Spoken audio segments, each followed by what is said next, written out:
आपको दो तस्वीरें दिखाने जा रहे हैं।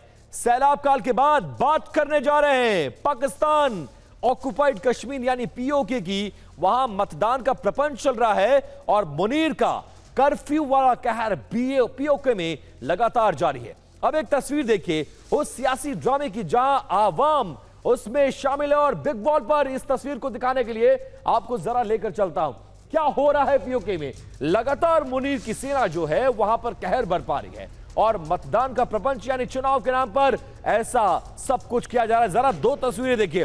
पीओके में ये वोटिंग का ड्रामा चल रहा है क्योंकि वहां पर डेमोक्रेसी तो है ही नहीं, और दूसरी तरफ पूरे पीओके में ये लोगों की भीड़ देखिए, हाथों में मोबाइल देखिए, मोबाइल की जलती रोशनी देखिए, और आजादी के लिए जरा क्लोज फ्रेंड पर आइए कैसे लोग बगावत करते नजर आ रहे हैं। इन तस्वीरों में आप देख सकते हैं घर हो, सड़क हो, चौराहा हो, फ्लाईओवर्स हो, चारों तरफ जो पीओके की जनता है वो पाकिस्तान से आजादी के लिए इस तरह का संघर्ष करती नजर आ रही है। दरअसल पीओके में चुनाव हो रहे हैं लेकिन यकीन मानिए पोलिंग बूथ पर कोई वोट डालने नहीं पहुंच रहा है।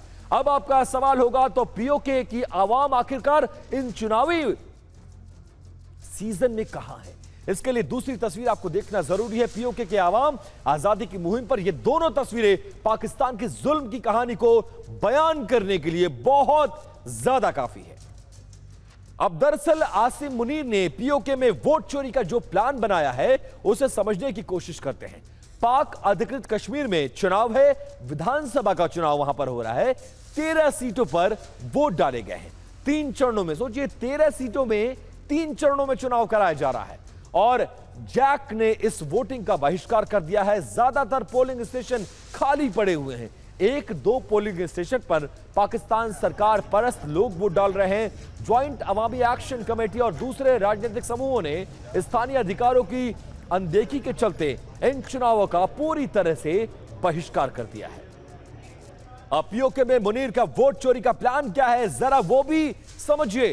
पीओके में कुल सीटें हैं 53, जिसमें सामान्य सीटें 45। इनमें से 12 सीटें जो हैं वो शरणार्थियों वाली है और इसी 12 सीटों पर विवाद बढ़ा है। जैक की इन 12 सीटों को हटाने की पूरी तरह से मांग है। कहा यह जाता है कि इन्हीं 12 सीटों के चलते पाकिस्तान पीओके की सत्ता को नियंत्रित करता है। आरक्षित सीटों की संख्या 8 है, जिसमें से महिलाओं के लिए 5 सीट आरक्षित है। उलमा, टेक्नोक्रेट और विदेशी कश्मीरियों के लिए 1-1 सीट आरक्षित है। जैक की मांग को समझिए, मुजफ्फराबाद समझौता लागू करने की मांग की जा रही है। शरणार्थियों के लिए आरक्षित 12 सीट खत्म हो यह मांग की जा रही है। पीओके में बनने वाली बिजली सस्ती दर पे स्थानीय लोगों को मिले, सब्सिडी देकर लोगों को गेहूं और आटा मिलने लगे, यह भी मांग की जा रही है। मंत्रियों, विधायकों की जो विशेष सुविधाएं हैं उसको खत्म करने की मांग की जा रही है। स्थानीय निकायों को ज्यादा अधिकार दिए जाएं, यह भी इनकी मांग में शामिल है। और इन्हीं मांगों को लेकर पूरे पोलिंग स्टेशन जहां पर चुनाव हो रहे हैं वहां पर सन्नाटा पसरा हुआ है। अब पोलिंग स्टेशन का हाल पीओके के स्थानीय निवासियों के हवाले से और उनकी जुबानी जरा खुद सुनिए। अब पाकिस्तान अधिकृत जम्मू कश्मीर आजादी के लिए उबल रहा है। ज्वाइंट अवामी एक्शन कमेटी की अगुवाई में मुनीर के खिलाफ एक लॉन्ग मार्च शुरू हो गया है। लोगों का हुजूम क्रांति के नारे लगाते हुए मुजफ्फराबाद की तरफ आगे बढ़ रहा है। लॉन्ग मार्च की शुरुआत मीरपुर से हुई है और विद्रोहियों की भीड़ मुजफ्फराबाद में हल्ला बोलने जा रही है।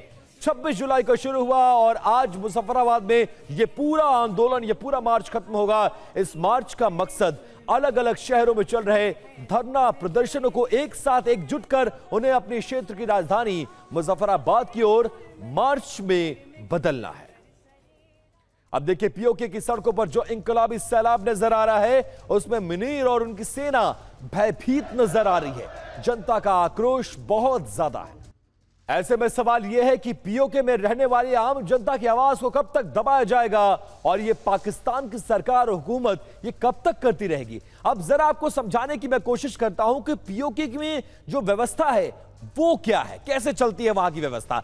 1974 से अलग अंतरिम संविधान वहां पर लागू और अपना प्रधानमंत्री और राष्ट्रपति, अलग विधानसभा, 5 सालों में चुनाव और बहुमत दल का नेता ही प्रधानमंत्री, ऐसी तमाम जो मांगे हैं वहां पर लागू हैं। पीएम के नेतृत्व में मंत्रिमंडल का गठन हो, अलग सुप्रीम कोर्ट और हाई कोर्ट की बात वहां पर है, लेकिन असली निमंत्रण पाकिस्तान का है वहां पर। रक्षा और विदेश नीति पाकिस्तान के ही पास है। करेंसी और बड़े फैसले पर पाकिस्तान सरकार का पूरा अधिकार है। पाकिस्तान के पीएम का राजनीतिक असर पूरा यहां पर देखा जाता है। बजट हो, विकास हो, नियुक्ति में पाकिस्तान की भूमिका बहुत ज्यादा रहती है। पीओके पाकिस्तान का अधिकारी प्रांत नहीं है, लेकिन उसके बावजूद शासन पूरी तरह से पाकिस्तान वहां पर करता है। पीओके की इस खबर के बाद न्यूज काउंटर में आज सिर्फ इतना ही। कल फिर इसी वक्त हमारा दिन भर की खबरों से होगा एनकाउंटर। तब तक देखते रहिए आप टीवी 9 भारतवर्ष।